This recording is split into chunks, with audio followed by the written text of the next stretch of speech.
ako kwa njia.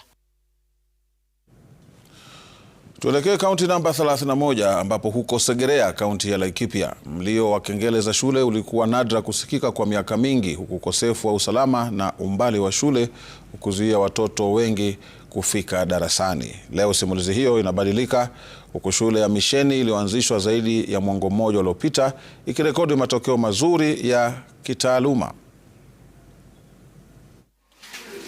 Kwa miaka mingi, watoto katika eneo la Segera, Laikipia Kaskazini, walijiepusha na elimu kutokana na changamoto za ukosefu wa usalama na umbali wa kufika shule.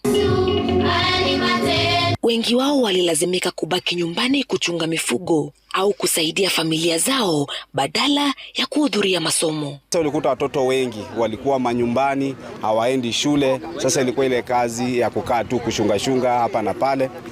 Lakini Segera Mission ilipoanzia tu, watoto wengi waliweza kufurika mahali hapa. The neighboring school around here, it is almost 7 kilometers. So you find that the children who were less than 5 years could not get education. They were just staying at home for all those years. So we saw the need to help the community as a mission, and that's why we started the school. Hata hivyo, matumaini yalianza kuota mizizi wakati misheni ya Segera ilipoanzisha shule mwaka wa 2012, ikiwa na wanafunzi wasiofika 100 na kuwapatia watoto wa eneo hilo mazingira salama na yanayofikika kwa ajili ya kujifunza. 2017 we did our first KCPE where we managed to get the first kid with 407 marks, and this was the best kid in Laikipia County, and for the first time to get 400 marks. Mtihani wa grade 9 tulikuwa na watoto 33, 19 out of them walijoin national school na wengine waliingia kwa county level na extra county level. Hivi karibuni shule hiyo iliandaa sherehe za kutambua na kupongeza mchango wake kwa jamii. Katika hafla hiyo, shule ilisifiwa kwa matokeo mazuri ya kitaalamu, huku ikisisitizwa umuhimu wa kuimarisha sekta ya elimu nchini. Watoto wanaolewa wakiwa na 11 years.